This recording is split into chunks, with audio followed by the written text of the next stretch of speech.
Welcome to Talmudic Treasures. Today we're learning Ketubot page 47, which discusses certain things in which the father has rights to regarding his daughter. We know that once a man and woman get married, it says that any items that she brings into the relationship, called peros, literally means fruits, but it means items of value, the husband has a right to eat them.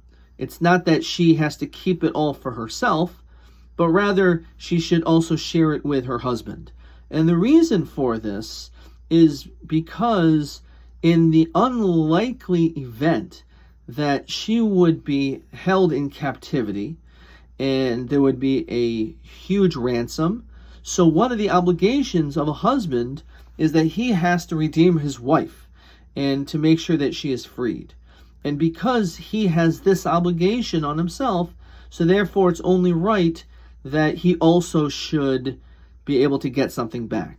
So when it comes to a marriage, even though it's true, you're really supposed to love each other and your relationship is not based on taking, but there is this element because they don't have this lifelong connection. They met each other as an adult. So all of a sudden, to be able to say that it's completely lopsided, that the husband has obligations to his wife, but his wife has no obligations to the husband, that we don't say. And therefore we say that there has to be some give on both ends.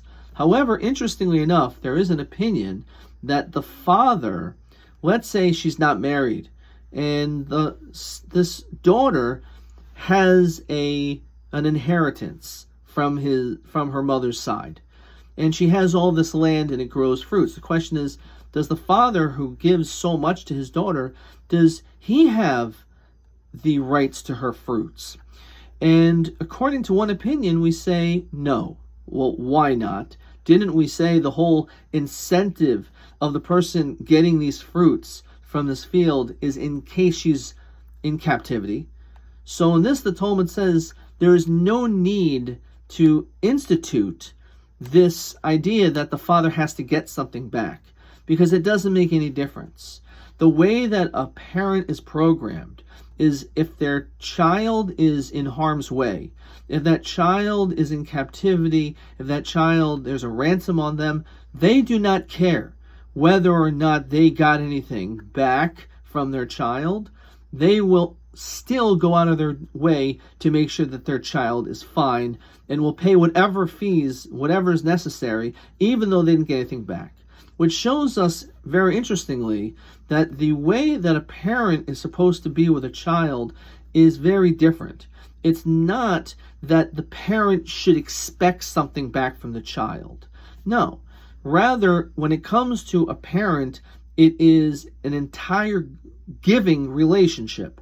The child takes, and although of course there is an element on their end to be honoring and to be respectful of their parent, but a parent should not think that it's necessary to get something back from their child. Rather, the parent should be giving to the child completely.